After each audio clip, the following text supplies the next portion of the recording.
2018 Porsche 718 Boxster, Cayman GTS.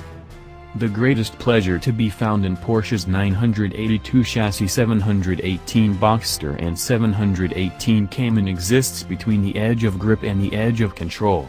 It's a place of pure joy thanks to the sweetest stability control system in existence, one that lets you look over the edge without actually jumping, but which also never punishes you for doing so.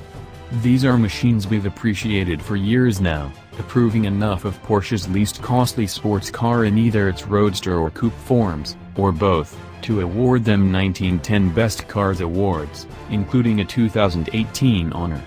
The newest version of the cars, the GTS, makes the experience even more enlightening. Highs. Almost all the performance hardware in one package, plus more power. Low. It's an $80,000 Porsche that doesn't start with the number 9. The GTS designation isn't new, having first appeared on the 904 Carrera GTS in 1963. The modern formula for GTS models is to add the performance features available elsewhere as options and package them with a modest bump in power for an all-in price better than it would cost to piece everything together. And that's exactly what the Boxster and Cayman GTS models accomplish once again, their starting prices of $82,950 and $80,850 representing a value over comparably equipped S models. We drove both GTS models through the unrelenting hills and valleys of southern Spain as well as on the 26-turn Circuito Ascari racetrack. On dry roads, with the temperature barely above freezing, the GTS spoke clearly about its limits, with a slight brush of stability control intervention when needed but never punishing with intrusive consequences. The standard Sport Chrono pack includes PSM Sport Mode, a more lenient level of stability control that allows greater slip angles and more wheel spin. Think of it as a hero maker.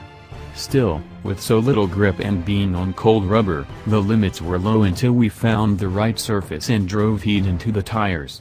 Then, whether equipped with a top or not, the GTS became the mid-engine Porsche we've come to love, plus a little more. The 4 familiar driving modes, Normal, Sport, Sport Plus, and Individual, controlled by a knob between the steering wheel spokes are here, too, allowing drivers to rapidly toggle to their desired setup. The standard Porsche active suspension management lowers the car's 0.4-inch relative to a base model fitted with the passive suspension.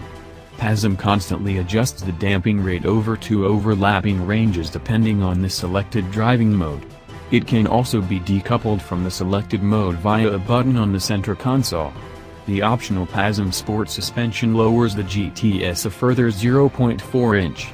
Ride quality is firm even in the softer setting, jostling occupants when the road turns rough. But control is sublime, and the trade-off is both worthwhile and among the best in the industry.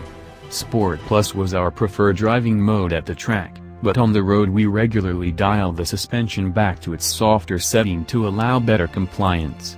The anti-roll bars in the GTS are stiffened about 10% relative to the S, and body roll is never disruptive or, honestly, even noticeable.